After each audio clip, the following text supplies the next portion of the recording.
A day of mourning and remembrance began as it has for years now, with silence.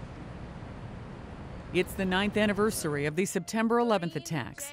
And from New York to Pennsylvania and to the Pentagon, leaders and loved ones recall the memory of the nearly 3,000 people lost and insist this day be treated with the dignity they deserve. Let today never, ever be a national holiday. Let it not be a celebration. It is a day to be somber. It's a day to reflect on all those thousands of people that died for us in the United States. Those who were killed at the World Trade Center were listed one by one, as is the tradition in New York.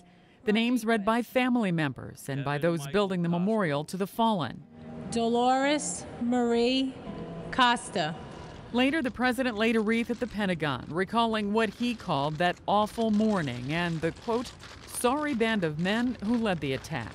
Today, we declare once more, we will never hand them that victory.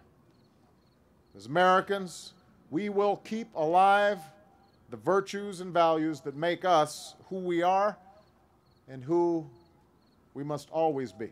And in a showcase of unity, First Lady Michelle Obama and her predecessor, Laura Bush, shared the stage in Shanksville, Pennsylvania, where Flight 93 crashed.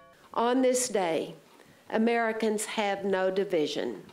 Together, we recall the events that changed each one of us and that united our nation. However, not everyone was united on this day. Justice! Justice! There were dueling demonstrations, both for and against, a proposed Islamic center near Ground Zero. Imam Faisal Raf, he knows exactly what he's provoking by putting the mosque there. That's exactly why he put it there. No peace!